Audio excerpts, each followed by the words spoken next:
Hello दोस्तों, कैसे हैं आप लोग। आशा करते हैं आप लोग अच्छे होंगे। आज मैं एक केमिस्ट्री का टॉपिक लेकर के आया हूं जो गैसेस लॉ से संबंधित है।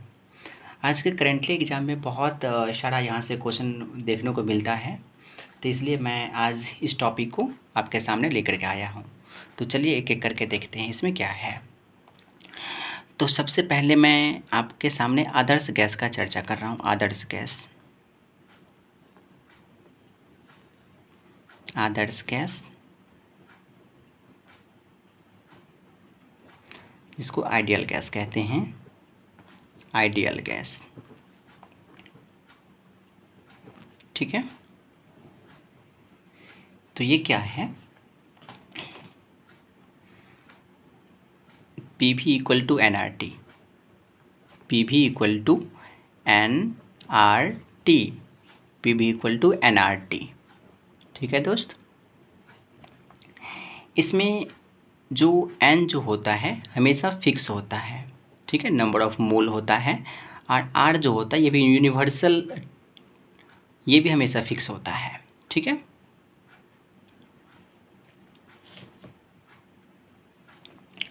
उसके बाद टी की मैं बात करूँ तो टी टेम्परेचर को इंडिकेट करता है। सबसे पहले मैं ये कर देता हूँ कि यहाँ पे हर चीज़ को मैं लिख देता हूँ कि किसको क्या कहते हैं।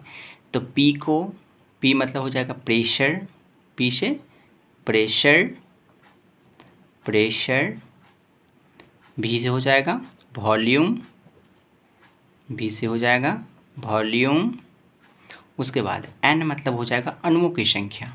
क्या, एन मतलब हो जाएगा अणुओं की संख्या, ठीक है, अणुओं की संख्या, इसको भी याद रखना है। उसके बाद आर, आर जो है ना यूनिवर्सल कांस्टेंट होता है, नियतांक, नियतांक। इसका अपना एक वैल्यू होता है जो होता है 8.314 जूल पर केजी पर मोल। क्या वैल्यू होता है, 8.314 जूल पर केजी पर मोल। इसके बाद लास्टली क्या है, टी से टेम्परेचर, ठीक, इसको याद रखना है। अब हम लोगों को जो पढ़ना है इसके बारे में पढ़ना है, P V equal to N R T, आदर्श गैस को। तो आदर्श गैस को इन जनरल जो है ना हम लोग अलग अलग पार्ट में इसको डिवाइड कर दिए हैं, ठीक है। चलिए मैं इसको यहाँ पर लिख लेता हूँ, P V equal to N R T, जहाँ पे मैंने दो चीज़ बताया कि एन अल्सो, ये एन फिक्स है और आर क्या है, यहाँ पे देखिए यूनिवर्सल फिक्स है। ये आर, आर क्या है, यूनिवर्सल कांस्टेंट होता है, ये भी फिक्स होता है। अब हम एक एक देख लीजिए, इसको हम एक पार्ट कर दे रहे हैं, इसको हम 3 पार्ट में डिवाइड कर दे रहे हैं, ओके, क्योंकि यहाँ से 3 लॉ बनता है। इसमें से मैं पहले बार बता चुका हूँ कि आपका ये एन जो है ये फिक्स है, ये आर जो है अल्सो फिक्स है। ये दो चीज़ हमेशा याद रखना है कि यूनिवर्सल होता है।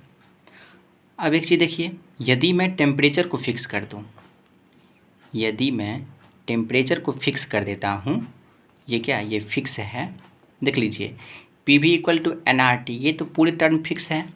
और यदि मैं टेम्परेचर को फिक्स कर देता हूँ, यदि टेम्परेचर को फिक्स कर दूँ, ठीक है, तो इसको हम ये लिख सकते हैं, पी वी इक्वल टू, ये पूरे क्या हो जाएगा, ये टर्म कांस्टेंट हो जाएगा इसके लिए, ये वाला टर्म। तो पी वी इक्वल टू क्या है, नियत लिख सकते हैं, कांस्टेंट लिख सकते हैं। इसका मतलब ये पी वी जो है, पी वी मतलब ये कांस्टेंट है, ये मान लीजिए इसको आप कांस्टेंट के टर्म में लिख रहे हैं, पी वी आपका कांस्टेंट है, तो इसको आप ऐसे करके लिख सकते हैं, पी जो है इन्वर्सली प्रोपोर्शनल 1/v, ये लिख सकते हैं। इसी को हम कहते हैं बॉयल का नियम। इसी को हम क्या कहते हैं, बॉयल का नियम, इसको याद रखना है। इसी को हम कहते हैं बॉयल का नियम, बॉयल का नियम, इसको क्या कहते हैं, बॉयल का नियम कहते हैं। मतलब कहने का मतलब ये हुआ, बॉयल का नियम में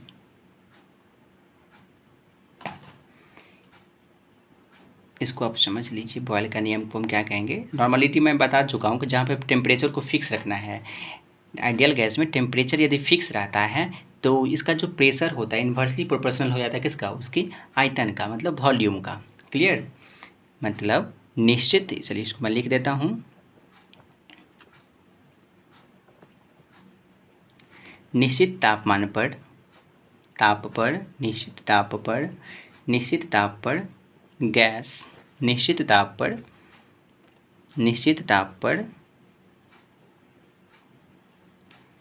गैस का दाब, निश्चित ताप पर गैस का दाब आयतन के व्युत्क्रमानुपाती होता है, आयतन के व्युत्क्रमानुपाती होता है, व्युत्क्रमानुपाती होता है, व्युत्क्रमानुपाती होता है। ओके, इसका मतलब यदि प्रेशर को आप बढ़ाइएगा, यदि प्रेशर बढ़ेगा तो वॉल्यूम क्या होगा, ऑलरेडी घटेगा, क्योंकि व्युत्क्रमानुपाती होता है। एक चीज़ बढ़ेगा तो एक चीज़ घट जाएगा। ठीक है दोस्त, इसमें कोई दिक्कत नहीं होना चाहिए। तो चलिए आगे मैं डिस्कशन कर लेता हूँ। अब सेकंड लॉ के बारे में पढ़ेंगे। ये तो बॉयल का नियम हो गया। अब हम सेकंड पढ़ेंगे, जहाँ पर इस बार मैं क्या करूँगा कि इस बार मैं वॉल्यूम के जगह, टेम्परेचर को फिक्स करने की जगह मैं यहाँ पे प्रेशर को फिक्स कर रहा हूँ। अब क्या कर रहे हैं, प्रेशर को फिक्स कर दे रहे हैं। आप समझिए, यदि प्रेशर को यदि फिक्स कर देते हैं तो क्या होगा, प्रेशर फिक्स हो जाएगा, मतलब वॉल्यूम जो है डायरेक्टली प्रोपोर्शनल टेम्परेचर हो जाएगा, क्योंकि NR ऑलरेडी क्या था, फिक्स था, कांस्टेंट था। तो हम लिख सकते हैं volume is directly proportional to temperature. ठीक है, इसी को हम कहते हैं चार्ल्स का नियम। इसी को हम क्या कहते हैं, चार्ल्स का नियम कहते हैं। इसको हम क्या कहते हैं, चार्ल्स का नियम। याद रखना है, चार्ल्स के नियम में वॉल्यूम जो होगा डायरेक्टली प्रोपोर्शनल टू टेम्परेचर होता है। ठीक है, इसको हम कहते हैं चार्ल्स का नियम। कोई प्रॉब्लम, इसको हम कहते हैं चार्ल्स का नियम। ठीक है, चलिए एक लाइन इसके लिए भी लिख लीजिए, निश्चित दाब पर, निश्चित दाब पर, निश्चित दाब पर गैस का आयतन तापमान के समानुपाती होता है, या तापमान के समानुपाती होता है, तापमान के समानुपाती होता है, समानुपाती होता है। क्लियर, इसका मतलब टेम्परेचर यदि बढ़ाएंगे तो इसका वॉल्यूम क्या होगा, ऑल्सो बढ़ेगा। मतलब एक टर्म को बढ़ाएंगे तो सेकंड टर्म खुद बढ़ेगा, क्योंकि ये क्या है, समानुपाती होता है। वॉल्यूम जो है टेम्परेचर का समानुपाती होता है। क्लियर, अब एक लास्ट जो रह जाता है जिसको हम कहते हैं गिल-लुसेक का नियम कहते हैं। इसमें क्या होता है, वॉल्यूम को हम कांस्टेंट रखते हैं। मतलब इस बार क्या करेंगे, हम वॉल्यूम को फिक्स करते हैं। इस बार क्या होता है, वॉल्यूम फिक्स होता है। क्लियर, यदि वॉल्यूम यदि फिक्स हो जाएगा, इसका मतलब प्रेशर जो है ना, ये जो प्रेशर जो है डायरेक्टली प्रोपोर्शनल किसका होगा, pressure is directly proportional to temperature, pressure is directly proportional to temperature. Clear, इसी को हम कहते हैं गिल-लुसेक का नियम। क्या कहते हैं, एग्जाम में अक्सर ये क्वेश्चन आता रहता है, गिल-लुसेक का नियम, गिल-लुसेक का नियम याद रखना है आपको। गिल-लुसेक का नियम, गिल-लुसेक के नियम में क्या होता है कि प्रेशर डायरेक्टली प्रोपोर्शनल टेम्परेचर का होगा और यहाँ पे वॉल्यूम कांस्टेंट होता है। बस आपको कांस्टेंट वाला टर्म याद रखना है कि किस में क्या कांस्टेंट होता है। जैसे इसकी मैं बात करूँ तो टेम्परेचर कांस्टेंट हो गया, बॉयल का नियम, प्रेशर कांस्टेंट हो गया, चार्ल्स का नियम। यदि वॉल्यूम कांस्टेंट कर देंगे तो गिल-लुसेक का नियम होता है। क्लियर,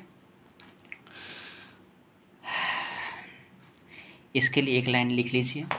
इसमें क्या होता है, निश्चित तापमान पर, निश्चित आयतन पर, यहाँ पर आयतन फिक्स किया ना, निश्चित आयतन पर, निश्चित आयतन पर, निश्चित आयतन पर गैस का दाब, गैस का दाब तापमान के समानुपाती होता है।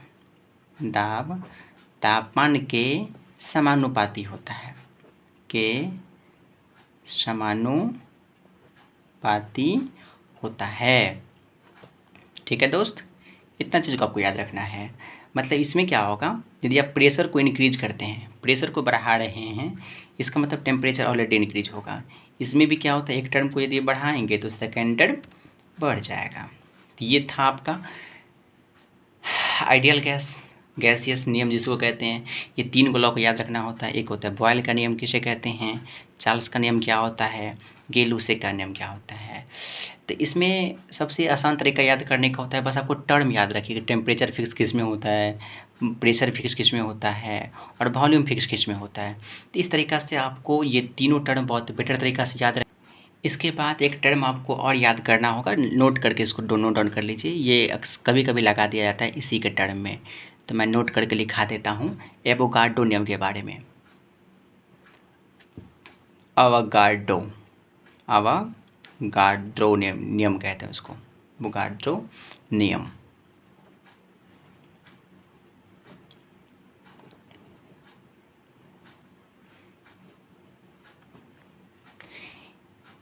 PV equal to nRT। ये भी आइडियल गैस के ही अनुसार होता है, आइडियल गैस के ही तर्ज पे भी चलता है। तो इसमें देखिए क्या क्या होता है, इसमें क्या होगा, सब कुछ क्या होता है ना, कांस्टेंट होता है, निश्चित होता है। जैसे प्रेशर की बात करेंगे तो ये भी निश्चित होता है, वॉल्यूम की बात करेंगे तो ये भी निश्चित होता है, ये भी निश्चित होता है। उसके बाद R की बात करूँ तो ये भी क्या होता है, ये तो ऑलरेडी कांस्टेंट था। टेम्परेचर की बात करेंगे तो ये भी निश्चित होता है, एक फिक्स अमाउंट होता है, सबका निश्चित होता है। ठीक, और N क्या था, N था नंबर ऑफ मोल, नंबर अणुओं की संख्या जिसको कहते हैं। क्लियर। इसमें क्या होता है ना, इसमें क्या होता है, सभी गैसों में निश्चित तापमान, सभी गैसों में, लिख लीजिए, सभी गैसों में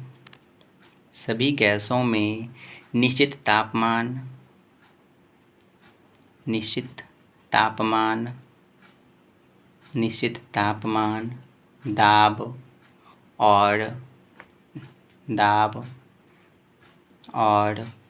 आयतन पर गैसों में अणुओं की संख्या बराबर होती है। आयतन पर गैसों में अणुओं की संख्या क्या होती है, बराबर होती है। अणुओं की संख्या बराबर होता है, बस इसी को याद रखना है,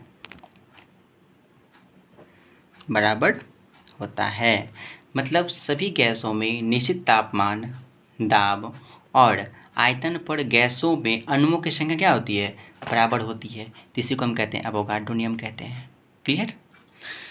तो आशा करते हैं कि आपको ये वीडियो समझ में आया होगा। इससे आपका जो गैसेस लॉ है उसका कंसेप्ट आपको क्लियर हो गया होगा और ये आपके लिए कारगर साबित हो, ऐसा मैं आशा करता हूँ।